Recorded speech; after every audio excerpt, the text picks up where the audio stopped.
नीर निधि से धीर हो, वीर बने गंभीर, पूर्ण तैर कर पालिया, भव सागर का तीर। अधीर हूँ मुझे धीर दो, सहन करूँ सब पीर, चीर चीर कर चिर लखूं, अंतर की तस्वीर। परम पूज्य आचार्य भगवंत गुरुदेव श्री विद्यासागर जी मुनि महाराज की, बंधा जी के अश्यकारी श्री अजित नाथ जी भगवान की, समस्त मुनि संघ की, अहिंसा परमो धर्म की।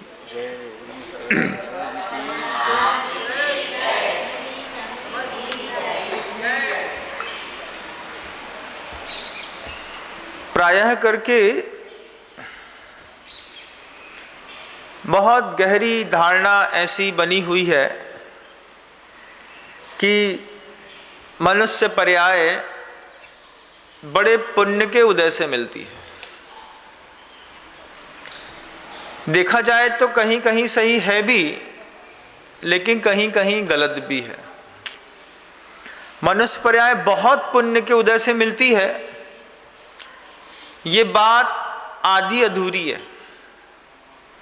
कर्म भूमि का मनुष्य बड़े पुण्य के उदय से बनता है, ये बात पूरी है, क्योंकि मनुष्य और भी जगह होते हैं। यह ऐसा नहीं है कि सिर्फ हमारे यहाँ ही मनुष्य है। हमारे यहाँ की जीवन शैली से भी उत्कृष्टतम और भव्यतम जीवन शैली है उनकी। उनके यहाँ स्त्री को लेकर के लड़ाई नहीं होती है, उनके यहाँ परिग्रह के लिए दौड़ नहीं है, उनके यहाँ जब चाहे तब वासना का सुख उपलब्ध है, उनके यहाँ चोरी नहीं होती। हमारे यहाँ तो सांप काटता भी है, वहाँ पर सांप और शेर भी हैं, लेकिन काटते नहीं। वहाँ पर कोई किसी की किसी वस्तु को उठाता धरता नहीं। मनुष्य है, पूरी जिंदगी एक भी पाप करने का एक भी साधन वहाँ पर उपलब्ध नहीं है। हमारे यहाँ तो सब है, वहाँ पे और खूबसूरत जिंदगी है। वहाँ की जिंदगी की खूबसूरती और है, वहाँ पर कोई रिश्ता नहीं है, वहाँ पर कोई माँ नहीं है, वहाँ पर कोई मामा नहीं है, वहाँ कोई ननंद नहीं है, वहाँ कोई सास नहीं है, ससुर नहीं है। वहाँ पर न्यूक्लियर फैमिली है। जैसी आज की जीवन शैली में लोग चाहते हैं, आज की बेटियां और आज के लड़के यही सब जो चाहते हैं वो सब वहाँ पर उपलब्ध है। अच्छा बैंक बैलेंस चाहते हैं, पुण्य के उदय से इतना है कि भोगते भोगते पूरी जिंदगी निकल जाए, लेकिन फिर भी साधन, सुख, सामग्री और भौतिकता नष्ट नहीं होती। ऐसी भी धरती है, ऐसी भी धरती है, और ऐसी धरती पर ऐसे सुंदरतम भोग उपलब्ध हैं मनुष्य के लिए। महाराज, कहाँ है वो धरती? हमने तो कभी देखी नहीं। देखिएगा, आगम की नजरों से बहुत कुछ दिखाई देता है। वहाँ पर युगलिया पैदा होते हैं, भोग भूमि है बंधुओं, वहाँ पर दोनों एक साथ उत्पन्न होते हैं। वहाँ पर बहुत सुख मिलता है, कोई चोरी नहीं होती, किसी भी प्रकार का अपहरण नहीं होता, किसी भी प्रकार के भौतिक सुखों की कमी नहीं होती। वासना का सुख वहाँ पर प्रत्येक समय उपलब्ध है। पाप नाम की कोई चीज वहां पर है ही नहीं, लेकिन उसके बाद भी उधर का मनुष्य धर्म नहीं करता। एक भी पाप नाम की कोई चीज नहीं है, कोई भी प्रकार का टेंशन नहीं है, कुछ भी नहीं, दुकान नहीं खोलनी पड़ती, मकान नहीं बनाना पड़ता, सब उपलब्ध है, सब कुछ जैसा हम चाहते हैं। कोई रिश्तेदारी नहीं निभानी पड़ती, ऐसा नहीं है कि अब सास की सुननी पड़ेगी, ससुर की सुननी पड़ेगी, किसी की नहीं सुननी पड़ेगी वहां पे। ऐसी भी भूमि है इस धरती पर। वहां पर असमय में कुछ घटता नहीं, एक्सीडेंट नहीं होता, बीमा पॉलिसी के लिए भी कुछ देना नहीं पड़ता, वहां पे कुछ नहीं होता है, वहां पर सारे सुख सुविधाएं उपलब्ध हैं। लेकिन उसके बाद भी आदमी वहां पर जाकर के धर्म नहीं करता। वहां पर बैठने के बावजूद वासना के सुख में लिप्त तो रहता है। जहां पर पाप नाम की कोई चीज ही नहीं है तो वहां पुण्य करता होगा, क्योंकि पाप नाम की चीज नहीं है तो पुण्य भी नहीं करता बंधु।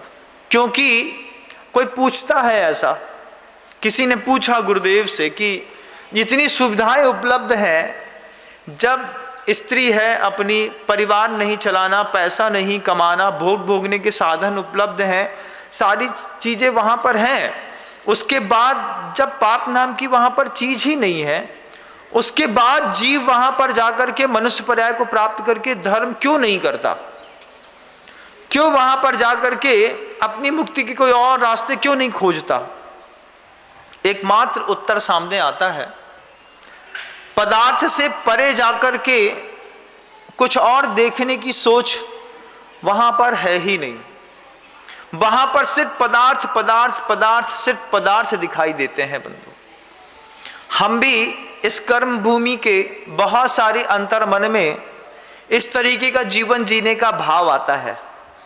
बहुत सारी बेटियां चाहती हैं किसी भी प्रकार का काम नहीं करना पड़े, जय सिया राम जय सिया राम, ऐसा पति दे भगवान, सुबह सुबह जो चाय बनाए, चाय बनाकर मुझे उठाए।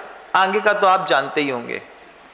आदमी बेटियों की बहुत चाहत है, बहुत सारे लोगों की चाहत है। क्या बिल्कुल ऐसा घर हो महाराज जहाँ सास ससुर का कोई झंझट नहीं हो, जहाँ पर पैसे का कोई टेंशन नहीं हो, अच्छी गाड़ियाँ हो, BMW हो, अच्छे पहनने के साधन हो, गोल्ड की ज्वेलरी हो, जहाँ पर भोजन नहीं बनाना पड़े, जहाँ पर पति के कपड़े साफ नहीं करने पड़े, झाड़ू पोछा नहीं लगाना पड़े। आपकी ऐसी चाहत होगी, ऐसा घर सोचा होगा दिमाग में। मिलता है, ऐसा घर भी है, लेकिन उसके लिए ये कर्म भूमि छोड़नी पड़ेगी, भोग भूमि में जानना पड़ेगा। वहां पर जाकर के देखेंगे सब मिलेगा। अरे महाराज कुत्ता पालने का शौक है, वहां शेर पाल लेना आप, वहां पर ऐसे 10 50 100 शेर पाल लेना, कोई दिक्कत नहीं है। वहां का शेर काटता नहीं है, वहां के सांप की दाढ़ में विष नहीं है। ऐसी भी जीवन शैली है, लेकिन उस जीवन शैली में पदार्थ से परे जाकर के कुछ देखने की सोच भी नहीं है। जैसी भोग भूमि की जीवन शैली है, ऐसी हमारी धारणा धीरे धीरे इस वैज्ञानिक युग की पढ़ाई के साथ बनती चली जा रही है। हम खुद सोचते हैं कि ऐसा ही कुछ चाहिए, जैसा मुनि महाराज ने कहा है, बिल्कुल वैसा चाहिए, बिल्कुल वैसा वही मिलेगा, क्योंकि वहां पर कनेक्शन तो बहुत अच्छे हैं, लेकिन रिलेशन कुछ भी नहीं है। दोनों युगलिया पैदा होते हैं, मर भी जाते हैं। बीच में यदि कोई मर जाए तो नियोग रहता है, सामने वाले को दुख नहीं होता। पति की पत्नी मर गई, तुरंत दूसरी उपलब्ध है। सौधर्मेंद्र की देखिएगा, 40 नील सचियां जीवन से होकर के चली जाती हैं, तो हर सची के जाने पर क्या सौधर्मेंद्र की आंख से आंसू आता होगा? ऐसा सोचा है कभी? नहीं है, आंसू नहीं आता, नियोग रहता है। तुम जाओगी, तुम्हारी जैसी फिर एक और आएगी। पदार्थ से परे देखने की सामर्थ्य नहीं है जिन लोगों की, उन लोगों को भोग भूमि की इच्छा है। फिर चाहे आपकी कर्म भूमि के बच्चे हों, और फिर चाहे मंद परिणामों सरल परिणामों के साथ किसी ने भोग भूमि प्राप्त भी कर ली हो, बहुत अच्छी जगह नहीं है, ऐसा नहीं है कि बहुत मेहनत करने से मिलती है। थोड़ा शांत चित्त होकर के यहीं पर बैठेंगे, देवशास्त्र गुरु को नहीं भी मानेंगे तो भी मंद कसाय के परिणामों से आपका वहां पे जन्म हो जाएगा। अगली पर्याय बहुत अच्छी भोग लेंगे सब कुछ, लेकिन उस भोग भूमि से उसकी भी एक कालावधि है। एक समय के बाद जब वहाँ से च्युत होना पड़ता है, च्युत होने के बाद कभी कोई एक इंद्री की पर्याय में चला जाता है, कोई निगोद में चला जाता है, कोई कहीं चला जाता है, कोई कहीं चला जाता है, क्योंकि जैन दर्शन पुनर्जन्म में विश्वास रखता है। आप सोचें कि हम वहाँ जाकर के ऐसा कुछ मिल जाएगा, कितनी बार मिल चुका है, कितने बार अभी और मिल जाएगा, कोई बड़ी चीज़ नहीं है। लेकिन इस कर्म भूमि पर क्या है जो वहाँ पर नहीं है? वहाँ पर एक भी रिलेशन नहीं है बंधुओं, लेकिन यहाँ पर रिलेशनशिप है, लेकिन लिव इन रिलेशन बुरा है। यहाँ पर संबंध है, वहाँ पर कनेक्शन है, रिलेशन नहीं है। यहाँ पर हमारे आपस के बीच में रिलेशन है, लेकिन कई बार कनेक्शन नहीं है। बड़ा विचित्रता का माहौल है। ऐसी विपरीत चीज़ों को सुन करके समझ करके कई लोगों के मन के अंदर भाव होता है कि महाराज हम क्या करें, परमात्मा का मार्ग पकड़ लें। हाँ, परमात्मा का मार्ग पकड़ लें। मंदिर आए, जैन मंदिर में जाइएगा, जैन मंदिर में जाइएगा तो भगवान की मूर्ति दिखाई देगी। पैर के ऊपर पैर रखे हैं, आंख बंद है, हाथ के ऊपर हाथ धर के शांति से पद्मासन मूर्ति सौम्य मुद्रा के साथ मुस्कुराती हुई आपको मंदिर में मिल जाएगी। उस मूर्ति को जब आप देखते हैं, आपके मन के अंदर वो भाव पैदा होता है कि अपना मार्ग तो यही है। भैया भोग भूमि में तो बड़ी इस तरीके की बातें सुन ली, कर्म भूमि का दुख देख लिया क्योंकि आप भोग ही रहे हैं।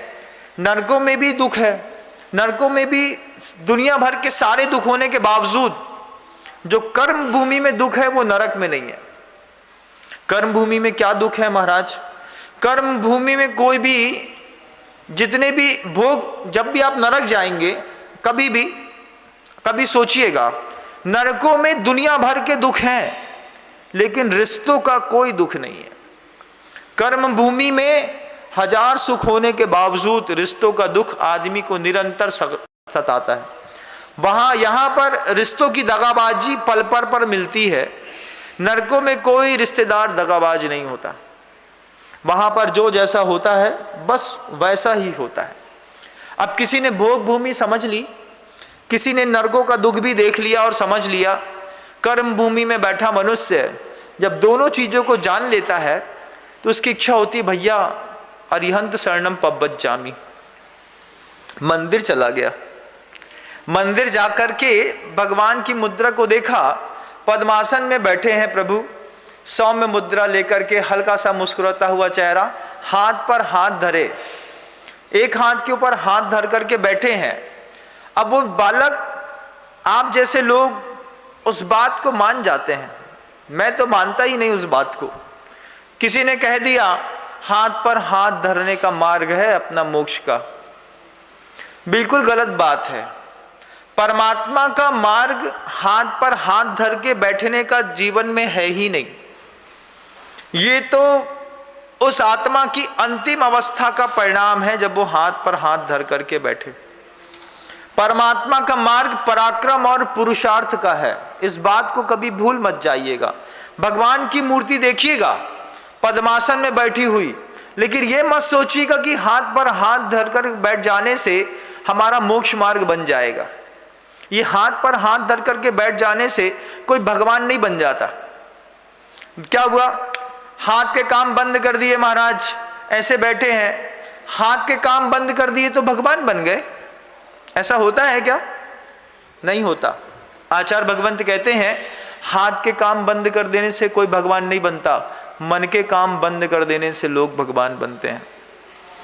और मन का काम हम बंद कर नहीं सकते। क्या आप मन का काम बंद कर सकते हैं? प्रतिमा के सामने बैठ जाइए, 1 घंटा 2 घंटा 2.5 घंटा 3 घंटा 5 घंटा, आप ऐसी कायोसर की मूर्ति जैसी आप बन के बैठ तो सकते हैं, आप हाथ के काम बंद कर सकते हैं लेकिन मन का काम बंद नहीं कर सकते। उस मन के काम को बंद करने के लिए उन परमात्मा ने जिसकी मूर्ति मंदिरों पर विराजमान है, कभी सोचा है कितना पराक्रम और पुरुषार्थ किया है? हमने मंदिर की मूर्ति देख करके धारणा बना ली, चरण कमल जिनबर कहें देखा सब संसार, पर क्षण भंगुर जगत में निज आत्म तत्व भी सार, याते पद्मासन विराजे ताते झलके शांति अपार। खाक शांति अपार झलके है, फालतू की बातें। ये भजनों में जो सौंदर्य भरा जाता है, उस भजनों के सौंदर्य को आगम मत समझ लीजिएगा। भजन भजन के सौंदर्य में तो हैं, सुनने में कान में अच्छे लगते हैं, लेकिन दिमाग में भजन बैठा करके अगर मुक्ति का रास्ता खोला तो जीवन में बहुत विप्लव मचने वाला है बंधु। हस्त कमल जिनवर कहे पर का करता होय, ऐसी मिथ्या बुद्धि से ही भ्रमण चतुर गति होय, याते पद्मासन विराजे जिनवर झलके शांति अपार। ऐसा पढ़ तो लिया लेकिन ऐसा करना नहीं। हाथ पर हाथ धर करके बैठ जाओगे तो जीवन में कुछ नहीं मिलने वाला, ना भगवान मिलने वाले हैं, ना स्वर्ग, ना वो भोग भूमि, नीचे जरूर चले जाओगे। अरे महाराज, आप तो बिल्कुल अलग बात बता रहे हैं। बिल्कुल सही बात बता रहा हूं। भजन आगम नहीं होते। भजनों में जो भक्ति की भावना रखी जाती है, भजनों में जो सौंदर्य या शब्दों का रखा जाता है, वो कवि की मात्र कल्पना और शब्द की खूबसूरती होती बंधुओं। उसको सुन करके अगर तुमने सोचा कि हम भगवान की मूर्ति के सामने वैसी मूर्ति बन के बैठ जाएंगे तो हमको भी भगवान के जैसी शक्ति मिल जाएगी, गलत फहमी में मत रहिएगा। भगवान बनने से पहले हमारे जैन शासन में सर्वाधिक गुण गाए जाते हैं तो गौतम स्वामी के, इंद्रभूति गौतम के। कभी सोचिएगा उनके पास कैसी कैसी रिद्धियां हैं। नमो द्वित तवाणम, नमो तत्त तवाणम, नमो महातवाणम, नमो घोर गुणाणम, नमो घोर गुण पराक्रमाणम, नमो घोर गुण बम बयाणीणम, नमो आमो सही पत्ताणम, नमो जल्लो सही पत्ताणम, नमो विप्पो सही पत्ताणम, नमो सब्बो सही पत्ताणम। ऐसी 63 रिद्धियों का स्वामी है गणधर। 63 रिद्धियों के स्वामी क्या कहलाते हैं, सोचिएगा कभी बंधु। उनको वो साधना का जो परचम लहराया है उन्होंने अपने जीवन में, उन्होंने हाथ पर हाथ धर करके नहीं लहराया। हाथ पर हाथ भी धरा लेकिन हर वक्त तो हाथ पर हाथ धर के नहीं बैठे रहे। क्या किया? दीक्षा लेने के बाद हाथ पर हाथ धर के बैठे रहे। महाराज सब कुछ हो गया, मंदिर में जाकर के गणेश जी जैसे बैठ गए, बैठे हैं, अब सब हो जाएगा। अरे हाँ महाराज, वो तो परमात्मा का मार्ग है, ऐसे ही। ऐसा मार्ग नहीं है परमात्मा का।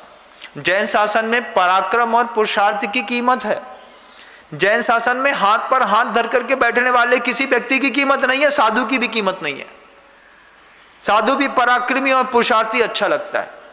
पराक्रमी और पुरुषार्थी साधु को देखना है तो जाकर के दूर सुदूर वादियों में, अंजनगिरी एलोरा की गुफाओं में जाकर के मुनि श्री दुर्लभ सागर जी महाराज को देखिएगा।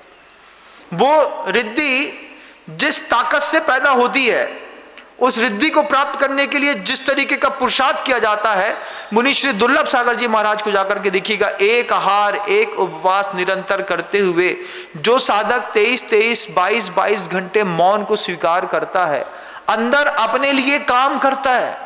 हाथ पर हाथ धर करके बैठा हुआ व्यक्ति मन को शांत करने के लिए उसने अपने जीवन में तप उपसर्ग को स्वीकार किया, साधना स्वीकार की, उपवास स्वीकार किया, अनशन स्वीकार किया, रस परित्याग स्वीकार किया, अवमोदर स्वीकार किया, काय क्लेश स्वीकार किया, वृत्ति परिसंख्यान स्वीकार किया। जिसने अपने जीवन में, उनके जीवन में ऐसी रिद्धियां घटी और हम समझ बैठे हाथ पर हाथ धरने के नाम का मार्ग मोक्ष मार्ग है।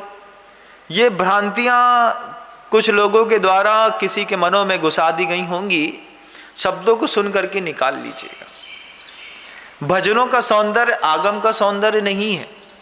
आगम का सौंदर्य कहता है कि वो वेदी पर हाथ धर करके बैठने वाली स्थिति बनाने से पहले अपने जीवन को संघर्ष, पराक्रम और पुरुषार्थ से गुजारना पड़ेगा।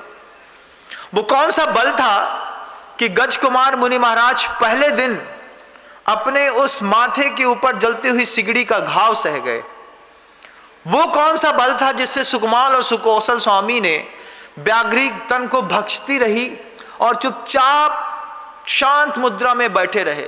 वो कौन सा बल था उस साधुओं के पास कि वे पांचों पांडवों पर आभूषण ताते ताते करके पहना दिए, उसके बाद भी उनके मुख से ची चू चा नहीं निकली? जिनके मुख में क्या, जिनकी आंखों में, मन में थोड़ा सा विकल्प एक पल मात्र के लिए भी पैदा हुआ। मोह का एक पल का खेल कितना गजब कर गया नकुल और सहदेव के लिए। कुछ देर के बस ऐसा सोचा मात्र, भैया का क्या हो रहा हो, इतना सोचा, अपना नहीं, अरे हमारे तन को जला दो कोई फर्क नहीं पड़ता, मेरे भाई का, इतना सोचने मात्र से मोह की एक सेकेंड की स्थिति ने 33 सागर का अनुबंध मोक्ष से दूर कर दिया। मोक्ष को जाने वाले लोग पंच अनुत्तर में जाकर के बैठ गए। एक पल का मोह क्या कराता है, सोचिएगा, कमाल क्या कराता है। 33 सागर की आयु दे गया एक पल का मोह और कह गया अब बैठे रहियो वहां पर 33 सागर तक। अब उसके बाद फिर पुरुषार्थ करना, फिर दीक्षा लेना, फिर मुनि धर्म का पालन करना, फिर पुरुषार्थ करके पराक्रम करके फिर हाथ में हाथ धर करके लास्ट में बैठोगे, अब मोक्ष मिलेगा। ये परमात्मा का मार्ग नहीं है हाथ पर हाथ धर के बैठना। चाहे गृहस्थ हो चाहे साधु, दोनों अपने अपने धर्म का पालन करते हुए जब तक पराक्रम और पुरुषार्थ की पराकाष्ठाओं पर नहीं पहुंचते तब तक उनका गृहस्थ और साधु होना दोनों बेकार है। हाथ पर हाथ धर करके बैठने पर सिर्फ आप अपने सुख की बात तो कर सकते हैं, और वो भी होती है कि नहीं होती है भगवान जाने। कई लोगों को देखा हमने, हाथ पर हाथ धरे रहते हैं, मन में हजारों संक्लेश के कीड़े काटते रहते हैं। उन्हीं को सब मिल रहा है, हमको नहीं मिल रहा है। भगवान भैया पुरुषार्थ करो, मेहनत करो, कुछ ऐसा करके दिखाओ कि दुनिया को लगे कि साधु बनना की जीवन संध्या सार्थक हो गई। पराक्रम और पुरुषार्थ की कुछ ऐसी कहानी लिखो कि जैसी गौतम स्वामी ने लिखी, जैसी दुर्लभ सागर जी महाराज लिख रहे हैं, जैसी और भी चंद्र प्रभु सागर जी महाराज लिख रहे हैं, मुनिश्री अनुत्तर सागर जी महाराज लिख रहे हैं। कुछ ऐसे साधक हैं दुनिया में जिनको लगता है कि पराक्रम और पुरुषार्थ की पराकाष्ठाओं को छू न लूं तो जीवन बेकार है। लेकिन अगर हम ये सोचें कि हाथ पर हाथ धर करके बैठ गए और भगवान बन जाते हैं, इतना सरल नहीं है भगवान होना बंधु। जीवन में एक एक चीज अपनानी पड़ती है जितनी आगम में लिखी है।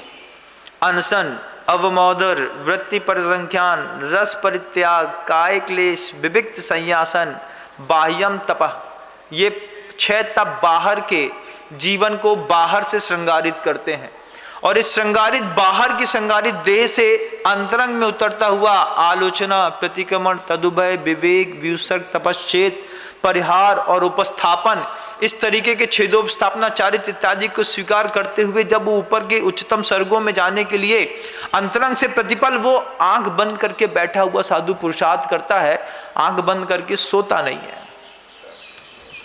कभी सोचिएगा ना बंधु, संयम अलग वस्तु होती है। सिर्फ संयम से मुक्ति मिलती है ऐसा नहीं है। संयम एक शब्द बस लिख दिया हो आचार्यों ने कि भैया संयम ग्रहण कर लो मुक्ति मिल जाएगी, भ्रम में मत रहियो।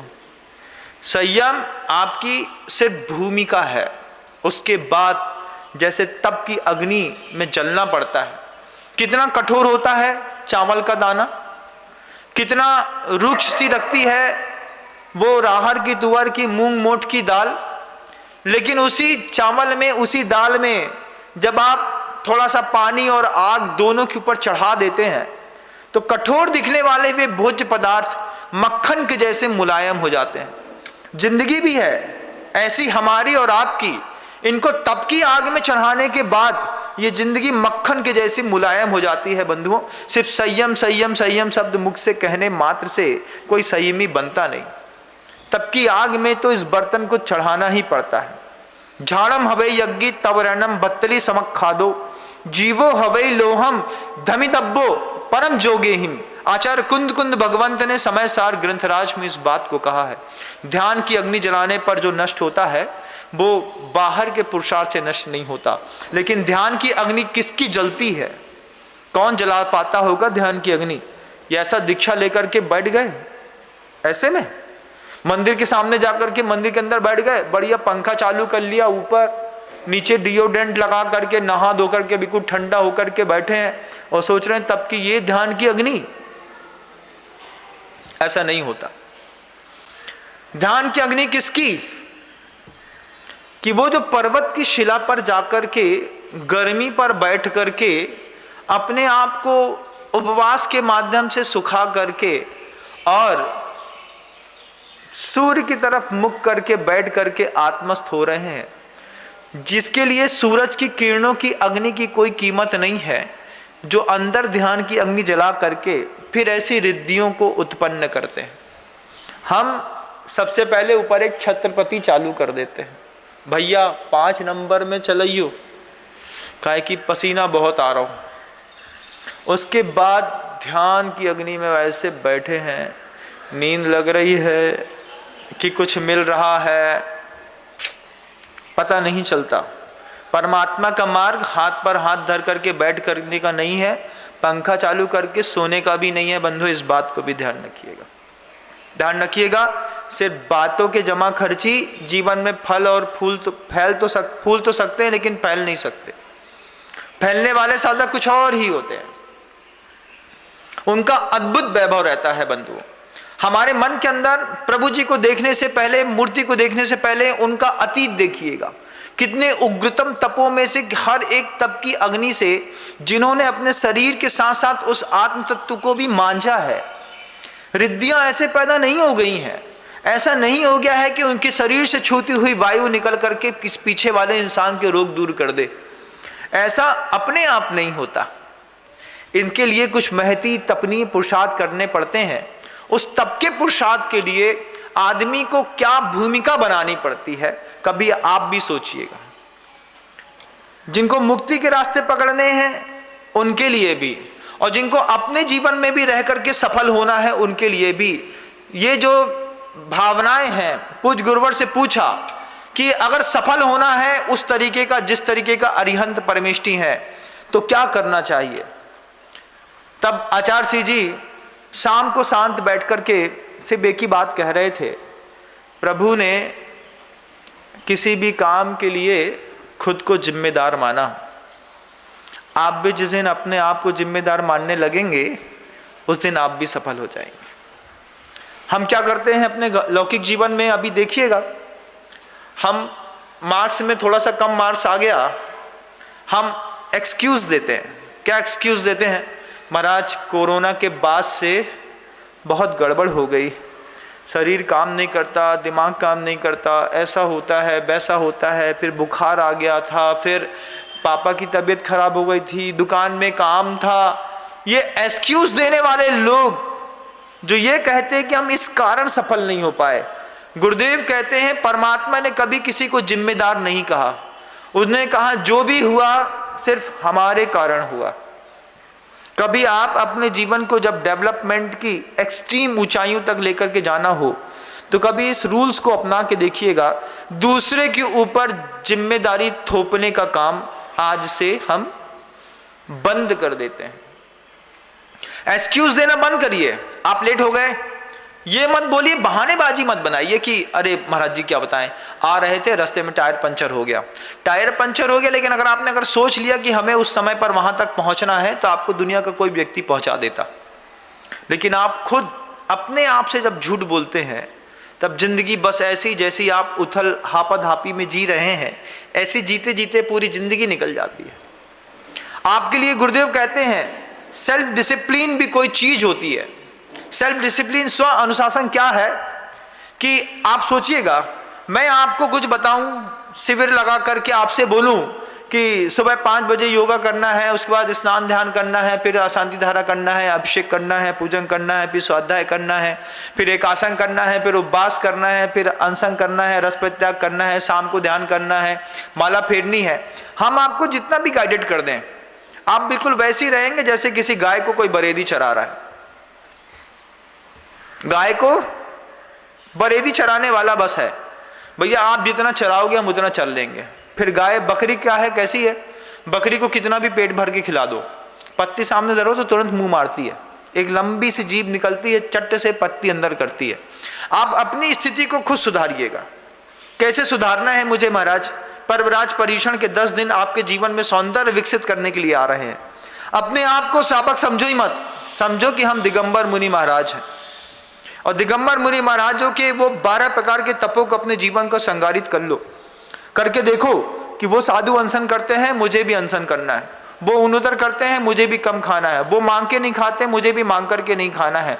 उनको कोई कुछ भी दे, उनके चेहरे पर प्रतिक्रियाएं नहीं होती, मुझे भी प्रतिक्रिया नहीं करनी है। विकसित करो अपने आप के अंदर की शक्ति को सिर्फ 10 दिनों में, लेकिन भूमिका आज से बनाइए। क्या? सेल्फ डिसिप्लिन, स्व अनुशासन की शक्ति क्या मायने रखती है? अगर आपको बताऊं कि ओलंपिक के खेलों में, जब कभी भी ओलंपिक के खेल 5 सालों में शुरू होते हैं, तब आप देखिएगा कि एक गोल्ड मेडल जीतने के लिए आदमी को कितनी मेहनत करनी पड़ती कि नहीं। भारत कांस्य पदक लेकर के आ गया, रजत पदक लेकर के आ गया। अरे जैगवार BMW से लेकर के मुख्यमंत्री ने उसको जो है एक फैक्ट्री गिफ्ट कर दी, किसी ने जमीन दे दी, किसी ने कुछ कर दिया। एक कांस्य पदक लेकर के आए, और कांस्य पदक के लाने वाले लोगों को इतना ज्यादा बहुमान मिल रहा। एक सिल्वर मेडल लेकर के आ गए मुक्केबाजी में, चाहे किसी भी चीज में। जितने खेल होते हैं सब में पार्टिसिपेट करते हैं आप, ऐसा नहीं कि एक आध खेल में करते हैं, लेकिन जिसमें सक्सेस हो जाते हैं मात्र उसमें आपको दुनिया को दिखाया जाता है। उसमें भी बड़ी काला रुचि करी जाती है। हमारे हरियाणा का, हमारे पंजाब का, हमारे मध्य प्रदेश का व्यक्ति ओलंपिक के खेल में एक कांस्य पदक लेकर के आ गया। कांस्य पदक क्या है? कोई बहुत बड़ी चीज है? नहीं है। लेकिन ओलंपिक के खेल में जब कंपटीशन होता हो तब बड़ी चीज दिखाई देती है, छोटा सा कांस्य पदक भी। लेकिन सेल्फ डिसिप्लिन की वो कहानी माइकल फेल्प्स से सीखिएगा। 2002 में जिसने संकल्प किया इस बात का कि मुझे 2008 के होने वाले ओलंपिक में गोल्ड मेडल लेकर के आना है। कभी आप यूट्यूब पे भी गूगल में सर्च करेंगे तो मिल जाएगा। माइकल फेल्प्स ने 2002 में संकल्प किया, और उसका कोई कोच नहीं था, वो खुद का कोच खुद बना। खुद का कोच खुद बन करके उसने 2002 से लेकर के 2008 तक प्रैक्टिस करी। जहां आपको एक कोच चाहिए, सुविधाएं चाहिए, संसाधन चाहिए, दुनिया भर की चीजें चाहिए, वही माइकल फेल्प्स ने एक अपने सेल्फ डिसिप्लिन के चक्कर पे पढ़ करके खुद नियम बनाता, खुद नियम को पालन करके आगे बढ़ जाता, फिर आगे बढ़ जाता, फिर आगे बढ़ जाता। रोज उसने अपने लिए खुद रेखाएं खींची और रोज अपनी रेखाओं को खुद उसने जीता। परिणाम क्या निकला है आप गूगल से पूछिएगा। एक साथ 8 गोल्ड मेडल लेकर के एक बार में वो विजेता खड़ा हो गया। 8 गोल्ड मेडल ओलंपिक में एक ही आदमी ने, बिना कोच के, बिना संसाधनों के। कैसे जीता? सेल्फ डिसिप्लिन बहुत बड़ी चीज होती है। जितने भी दुनिया में सेल्फ मुनि महाराज होते हैं, इनके अंदर भी सेल्फ डिसिप्लिन हमेशा ग्रोथ करता रहता है। तुम सहारा दोगे इसलिए हमारा चलेगा, तुम ब्रह्म हो। जब लोगों का भ्रम टूटता है तो फिर ऐसी बातें कहते हैं, हमारे बगैर भी रोशन थी महफिल उनकी, हम नादान थे समझते थे रोशनी हमसे है। आप नादान हैं, आप समझते हैं कि महाराज जी के पास नहीं जाएंगे तो महाराज जी का काम नहीं चलेगा। ऐसा कुछ है नहीं। हम नादान थे, समझते थे रोशनी हमसे है, तुम आओ तो ठीक, नहीं आओ तो ठीक। लेकिन जिनकी लाइफ स्टाइल में सेल्फ डिसिप्लिन होता है, वो ये एक्सक्यूज नहीं देते कि तुम नहीं आए तो मेरा काम बिगड़ गया, मेरे पास पेन नहीं थी, लाइट नहीं थी, एसी नहीं था, बुक्स नहीं थी, कुछ नहीं था।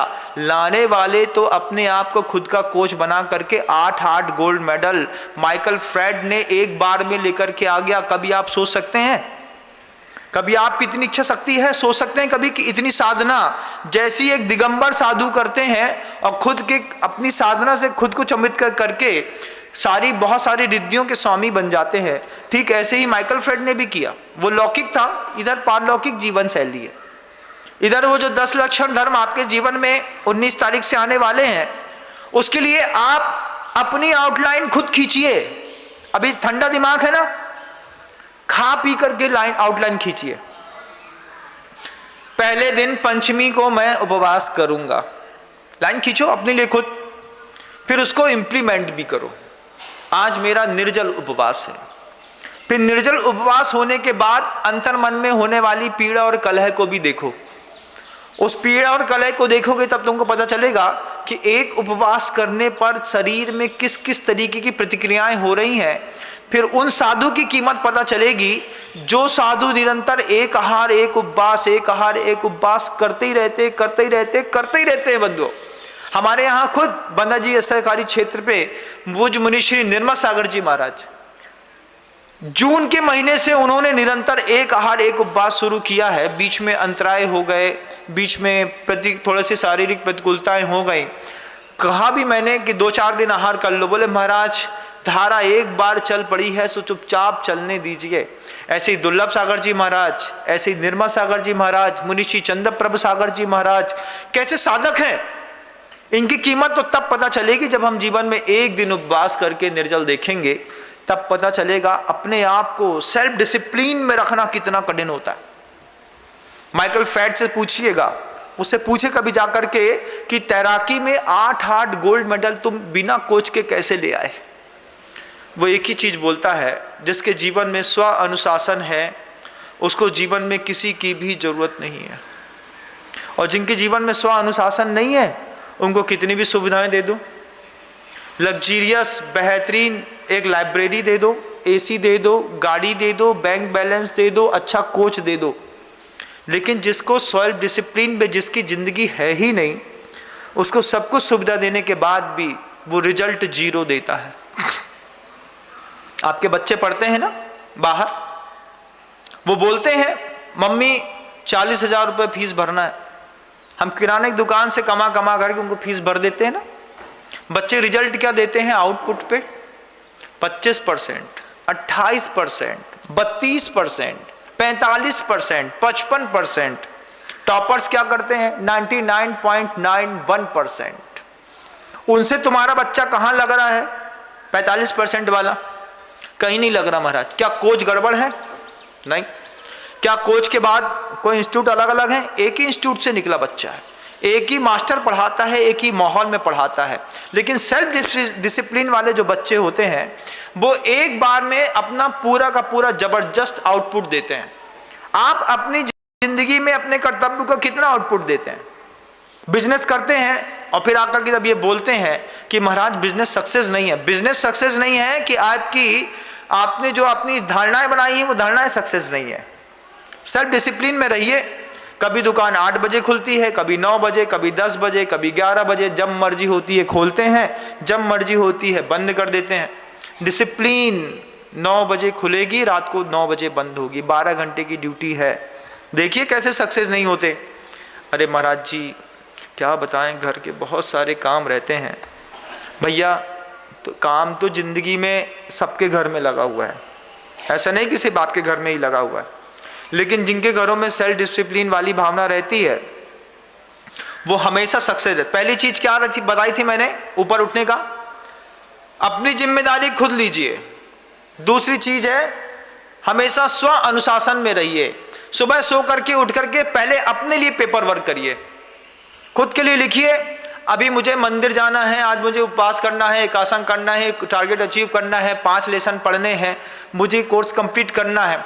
और जब तक कंप्लीट ना हो जाए तब तक खुद को कसम दीजिए, खबरदार अगर तुमने कॉफ़ी का कप भी उठाया, खबरदार तुमने अगर चिप्स उठाए, खबरदार तुमने अगर खाना खाया, तो पहले ये 5 लेसन कंप्लीट होंगे, पूरे के नोट्स बनेंगे, उसके बाद आप उठेंगे। आप देखिए कभी कोई बच्चा फेल हो नहीं सकता। लेकिन जितने भी बड़े पढ़े लिखे समझदार लोग होते हैं वो इस बात को बताते, जानते तो हैं लेकिन बताते नहीं हैं। बताते क्यों नहीं है? क्योंकि अगर तुम आपने पूरी जिंदगी में, हर बच्चे ने चाहे छोटा हो या बड़ा, चाहे बड़ा आदमी हो चाहे बहुत बड़ा आदमी हो, अगर उसने सेल्फ डिसिप्लिन सीख लिया तो ये एक बार के पढ़ाने पर कलेक्टर बन जाएंगे, एक बार के पढ़ाने पर बच्चा IAS ऑफिसर बन जाएगा, एक बार के पढ़ाने पर IIT निकाल लोगे। सेल्फ डिसिप्लिन के चक्कर पे, लेकिन सेल्फ डिसिप्लिन है ही नहीं। हमको बरगलाने वाले इतने संसाधन हमारे पास उपलब्ध हैं। हमारी हॉस्टल के नीचे कैफ़े बना हुआ है, बगल में एक टिफिन सेंटर है, सामने एक जूस सेंटर है, सामने एक पार्लर बना हुआ है, वो गुटखे की दुकान लगी हुई है, उसके सामने एक चॉकलेट सेंटर है, वहाँ आइसक्रीम पार्लर रखा हुआ है। अब तुम्हारे को भटकाव देने वाले कितने जिगजैग तुम्हारी लाइफ पे हैं, आप खुद देखिए। फिर अपने आप से पूछिए, क्या महाराज रास्ता सही गाइड नहीं कर रहे? सही बोल रहा हूँ ना बात को? अगर खुद के बनाए गए अटल नियमों में खुद चले होते तो कभी एक भी दिन जीवन में ना व्यापारी को, ना विद्यार्थी को, ना साधु को कभी भी पलट करके नहीं देखना पड़ता। तुम्हारी जिंदगी में जितना भी अपमान होता है, जितना भी अवसाद है, जितना भी घाटा है, वो तुम्हारे स्व अनुशासन के नहीं रहने के कारण हो रहा है। चाहे वो साधु भगवंतों का जीवन हो और चाहे वो किसी गृहस्थ का हो, किसी विद्यार्थी का हो, किसी माँ बहन का हो। अगर सेल्फ डिसिप्लिन में गाड़ी चली गई होती तो कभी भी किसी भी थाने में एक भी रिपोर्ट नहीं लिखी गई होती। जितने भी स्व अनुशासित जीवन जीने से दूर खड़े हुए लोग हैं, इन सब के नाम थानों में दर्ज हैं, सबके नाम। उसमें से हो सकता है आपका भी हो। पहली बात सीखिएगा खुद की जवाबदारी, दूसरी बात सीखिएगा स्व अनुशासन, तीसरी गहरी बात सीखिएगा कि जीवन में सफलता प्राप्त करनी है तो आपको फीलिंग को समझना चाहिए। फीलिंग समझने की कोशिश करिएगा। जब गुरु आपसे कुछ कहते हैं, चाहे मैं स्क्रीन के माध्यम से कुछ कहता हूं, चाहे सामने बैठे हुए व्यक्ति से, उसके पीछे की फीलिंग समझिएगा। ये मुझे कुछ देना चाह रहे हैं, सिखाना चाह रहे हैं, उठाना चाह रहे हैं, टाइम पास कराना चाह रहे हैं। किसी भी शब्द के पीछे का जब तक आप भाव नहीं पकड़ेंगे तब तक आप शब्द को जी नहीं पाएंगे। वो मेवाड़ के महाराणा प्रताप का घोड़ा चेतक महाराणा प्रताप की फीलिंग को समझ गया। महाराणा प्रताप दलदल में शत्रु के बीच में फंसे थे, चेतक कूद करके बचा करके उनको उठा करके यहाँ से वहाँ तक ले गया। महाराणा प्रताप ने सोचा कि ये अंग्रेज पीछे लगे हुए हैं, ये अगर इस नदी को पार नहीं किया तो ये अंग्रेज निश्चित रूप से मेरा वध कर देंगे। जितनी देर में महाराणा प्रताप ने सोचा, उतनी देर में महाराणा प्रताप के दोनों पैर के बीच में फंसा हुआ चेतक समझ गया कि मेरा महाराणा मुझसे क्या चाह रहा है। जब तक महाराणा प्रताप सोचते, उसकी बलगा खींचते, उसके पहले चेतक ने पूरी की पूरी नदी पार कर दी। बंधु, कभी उस नदी को जाकर के देखिएगा, इतनी गहरी और बड़ी है। सोचिएगा एक तट से दूसरे तट तक पहली बार में चेतक कैसे कूदा होगा, कैसे अपने मालिक की फीलिंग को समझ गया। आप अपने मालिक की, अपने गुरु की, अपने पिता की, अपने टीचर्स की, अपने पेरेंट्स की फीलिंग्स को क्यों नहीं समझते हैं? आपका पिता आपको डांटता है घर के अंदर रह करके, आप उसकी डांट और शब्दों में जाते हैं, उसकी फीलिंग्स को भी समझने की कोशिश करिएगा। गुरु जब हमको डांटते हैं तो उसकी फीलिंग समझने की कोशिश करें। डांटने का मतलब ये नहीं है कि हमारे पिता हमको सबके सामने अपमानित कर रहे हैं। हमारे पिता हमको और ऊपर उठने के लिए प्रेरणा दे रहे हैं। तरीका चाहे कभी अच्छा भी हो सकता है, कभी बुरा भी हो सकता है। कभी समझदार बच्चे को गधा कहा जाता है और गधे बच्चे को राजा बेटा। ये तो समझ समझ की बात है। छोटे से बच्चे को क्या बोलते हैं आप? अरे मेरा राजा बेटा। और बड़े बच्चे को क्या बोलते हैं? तुम कितने गधे हो, इतना बड़ा धंधा संभाल रहे हो, उसके बाद भी समझ में नहीं आता। तो कई बार ऐसा होता है। लेकिन अगर आप फीलिंग्स को नहीं समझते हैं, घर के अंदर टीचर्स की फीलिंग्स को नहीं समझते हैं, अरिहंत की फीलिंग्स को नहीं समझते हैं, सिद्ध की नहीं समझते हैं, उपाध्याय की, आचार्य की, साधु की, कि उनके पीछे का गुरु का उतना उद्देश्य क्या है, आप क्या चाहते हैं मुझसे। मैं तुम्हें अपने जैसा बनाना चाहता हूं, लेकिन तुम अपने जैसा ही बने रहना चाहते हो। मेरे उपदेश, मेरे शब्द, मेरा प्रवचन मंत्र है, अगर ध्यान से सुनो तो। और अगर तुम उसे लोरी बनाना चाहते हो तो बात ही अलग है। किसी ने कहा कि भैया सुनते हैं अच्छी नींद आ जाती है। प्रवचन मंत्र था, वो लोरी नहीं थी। तुमने प्रवचनों को, देशना को, उपदेश को लोरी बना लिया। लेकिन जितने भी सफल लोग होते हैं, किसी भी देशना को लोरी नहीं बनाते। रात को 10 बजे के बाद लेट करके जिसने कॉर्ड में कान फंसा करके मेरा प्रवचन सुना, उसने प्रवचन को मंत्र ना समझ करके लोरी बना ली। अब लोरी चलेगी, कब नींद लग जाएगी पता नहीं चलेगा। गलती आपकी गलती है। दिन के उजाले में खा पी करके बुद्धि पूर्वक धैर्य के साथ 1 घंटा दे करके प्रवचन सुना होता, पहली बार में लाइफ चेंजेस प्रोग्रामिंग चल रही है, पहली बार में। लेकिन आपको समझ में आए तो, अगर अंतरंग की परिणति सुधारनी है तो ध्यान रखिएगा, चाहे परिणति अंतरंग की सुधारनी हो या बाहर की, परमात्मा बनने का मार्ग हाथ पर हाथ धर करके बैठने का बिल्कुल भी नहीं है। पुरुषार्थ और पराक्रम का मार्ग है। जब तक साधु सिद्ध ना बन जाए, उसको अपने पुरुषार्थ और पराक्रम से पीछा वो छोड़ दिया, साधु किसी काम का नहीं। जो लोग ये बोलते हैं कि ज्ञान ध्यान तपः रखता तपस्वी सा प्रशस्यते, ज्ञान ध्यान के साथ जो है तपः रखता भी कहा है, ध्यान रखियो। तीसरी और चीज है, वो तपः शब्द जी है, वो पराक्रम और पुरुषार्थ के लिए आपको बार बार प्रेरणा दे रहा है कि पहले पराक्रम करिए, पुरुषार्थ करिए, फिर प्रार्थना करिए, फिर ध्यान में बैठिए आराम से। दुनिया में हर चीज का समाधान मिलता है। लेकिन हम सोचे रहे कि बस माला ही फेरते रहेंगे तो कुछ होने वाला नहीं, पुरुषार्थ ही करते रहेंगे तो भी कुछ होने वाला नहीं। हर चीज का मेलजोल जीवन में आवश्यक होता है बंधु। परवराज परीक्षण आपके जीवन का सौंदर्य बन करके सामने पुनः एक बार खड़े हैं। आपको ऐसा लगे कि मुझे स्व अनुशासन में रह करके खुद अपने लिए आउटलाइन खींचनी है, बुक्स को खंगालिए, छान करके देखिए कि साधु बनने से पहले वो किस तरीके की प्रतिकूलता और कठिनाइयों से गुजरते हैं, कौन कौन सी कठिनाइयों को अपने जीवन का संगार बना करके अपने गले में लटका करके घूमते हैं, जब जाकर के वो साधु की उच्चतम पद पर बैठ करके कभी उपदेश देने के, देशना देने के पात्र बनते हैं।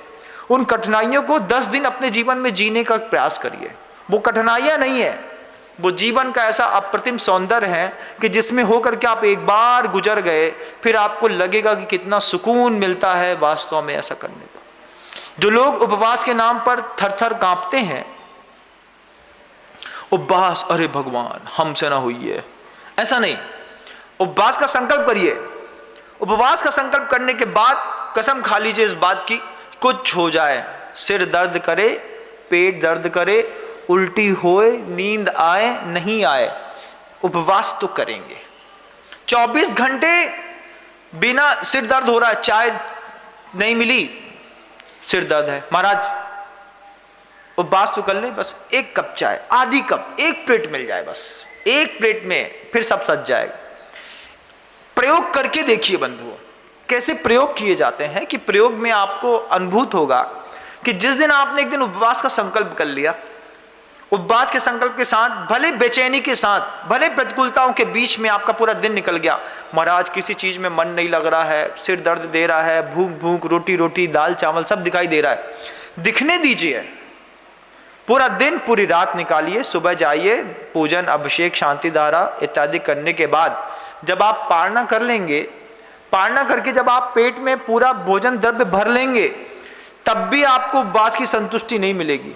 उपवास की संतुष्टि कब मिलेगी कि जब आप पारणा करके पूरा पेट भर लेंगे, पेट भरने के बाद पिछले उपवास के कारण जो आपके पेट में पित्त स्थापित हो गया था, उस पित्त की गर्मी के कारण, जिसके कारण आपको नींद नहीं आ रही थी, बेचैनी हो रही थी, सिर दर्द हो रहा था, जब वह पित्त आहार होने के बाद दोपहर में आपके पेट से निष्कासित होकर के बाहर निकल जाएगा, उस वक्त आप अपने शरीर की जो फीलिंग्स और हल्केपन को महसूस करेंगे, तब आपको लगेगा उपवास जीवन का सबसे बड़ा सौंदर्य है।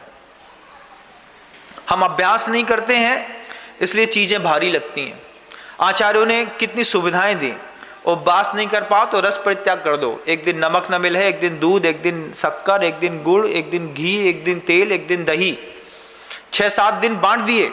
एक एक दिन का संकल्प करो, आज नमक की रसी है, आज हरी है, आज हरी नहीं खाना, आज नमक नहीं खाना, आज दूध नहीं पीना। ये भी अपने आप को साधने का तरीका है। सेल्फ डिसिप्लिन में रखने के लिए आचार्यों ने छोटी से छोटी और बड़ी से बड़ी चीजें आपके जीवन में रखी थी, लेकिन आप किसी भी चीज को सिर्फ सुनते तो हैं, इंप्लीमेंट करने की दारी बोले महाराज जो आपको काम आए। तो भैया फिर जय जयकार भी हमारी बस होने वाली है। तुम्हें क्या होने हैं, कल भी दुखी थे, आज भी दुखी थे, भोग भूमि चाहिए, शुरुआत की भोग भूमि ध्यान रखिएगा। वहाँ का जीवन जीने की सबकी बहुत इच्छा होती है, लेकिन पुरुषार्थ किसी की करने की इच्छा नहीं होती। जैन शासन पराक्रम और पुरुषार्थ का मार्ग है, ना कि हाथ पर हाथ धरे रहने का। बात जितनी समझ में आई हो, चूंकि आपका समय हो गया, शब्दों को विराम देता हूँ, कल पुनः प्रयास करूँगा। आप दूर दूर तक, जहाँ तक मेरी आवाज़ जा रही है, इस पर्वराज पर्यूषण से पहले अपनी ज़िंदगी का खाका एक पेपर में खुद बना दीजिएगा। 12 प्रकार के तप कौन कौन से होते हैं, अंतरंग कितने होते हैं, बाह्य कितने होते हैं, और अपने घरों में रहकर के मैं कितने तप को इम्प्लीमेंट कर पाऊंगा, ये आपको ऊपर उठाएगा। सेल्फ डिसिप्लिन ऊपर उठाएगा, आपके अंदर आपकी फीलिंग्स की भावनाएं आपके ऊपर उठाएंगी।